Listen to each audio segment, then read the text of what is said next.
Hello from Jonathan and me. Welcome to the programme. First, they'd hoped their jobs might be saved, but tonight 350 workers at the troubled Connaught company in Norwich heard the worst. Late this afternoon, the staff who maintain council homes in the city were told they're being made redundant after attempts to save the company had failed. Well, Malcolm Robertson is outside of the depot tonight. Malcolm, this is a terrible blow for these workers, isn't it?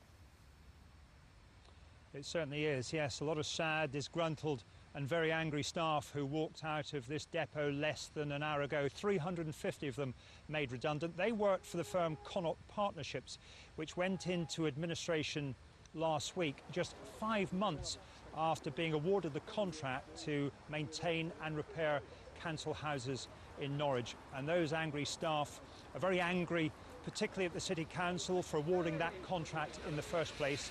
And they lay much of the blame at the door of Council leader Steve Morphew. We have all been made redundant as from today.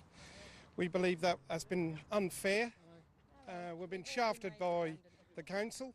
Gutted after 14 years. Absolutely gutted. Yeah. Absolutely gutted. Who do you blame for this? Norwich City Council, Stephen Morphew. There's a lot of young families here. A lot of people have been here for like 30, 40 years. Yeah. There's a lot of lives destroyed today, down to the Labour Council. The Labour Council that were meant to be for the working man of Norwich. Malcolm, a lot of people there blaming the City Council. What have they had to say about this today? Well, yes, Becky, feelings understandably were running very high. Much of that anger directed at Steve Morphew. This was his response. Well, what we're going to try and do is help as much as we can do to support them and to try and help them find alternative jobs. They weren't our employees. We haven't employed anybody for the last 10 years who deliver those services directly. However, the emergency contracts that we will be putting out, we will be encouraging the contractors that we give them to take on former Connaught staff. And as I've said, what people can absolutely be sure is this is not a cuts exercise. The money is there, the jobs are there to be done. What we've got to do is to find a structure to put them both together. Well, the staff who've been made redundant plan to hold a protest rally tomorrow. I should just mention 200 other staff who are employed by Connaught, street cleaning, refuse collection and also parks and gardens. Their jobs are safe, having been transferred to another company.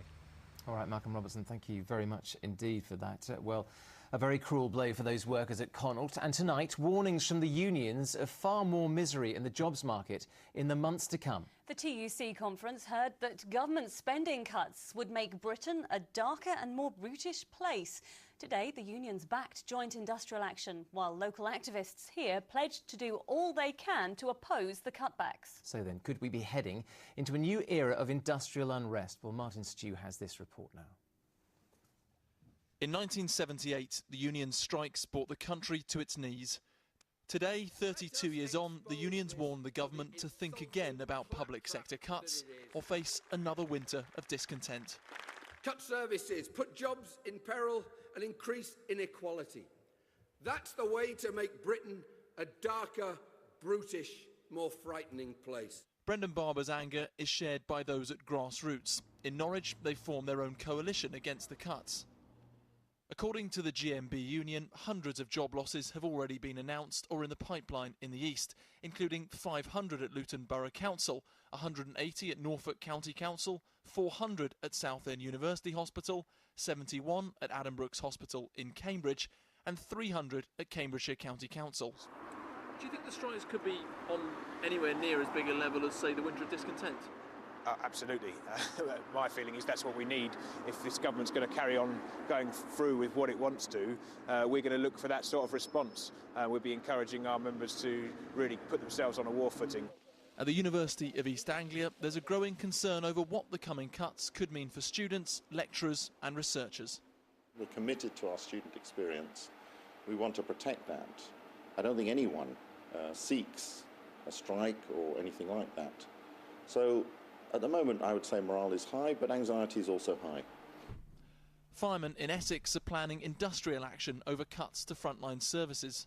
What we will do, along with, I don't doubt, a lot of other unions, is stand up, shout our corner for why the fire service shouldn't be cut, because, of course, when you cut us, people lose their lives. The question is, in these tough, difficult times, though, do the public have any sympathy for those going on strike? the cuts have got to happen. The public sector's been lucky over the last few years, particularly with pensions, the way things work.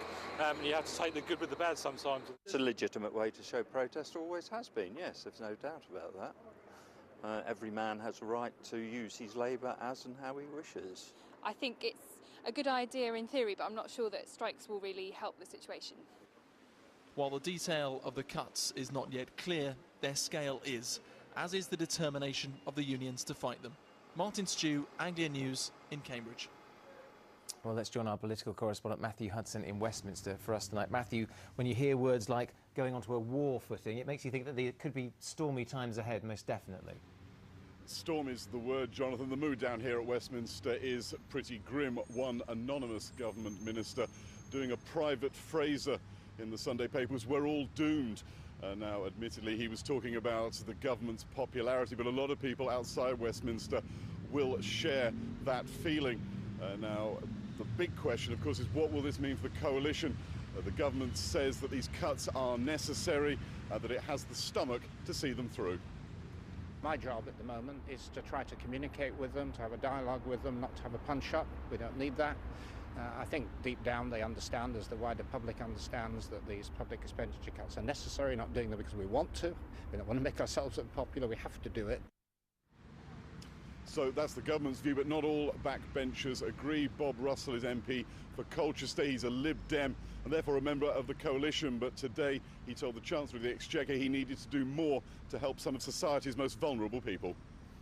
Children living below the poverty line, people on low incomes, the disadvantaged in society don't want this fun and games. They want fairness. Bob Russell, the most vocal of the government's critics, but he's not alone, and what the coalition is going to have to do is work hard to convince people like him and other backbenchers, and indeed the general public, that what they're doing is the right course of action. Matthew, thanks very much.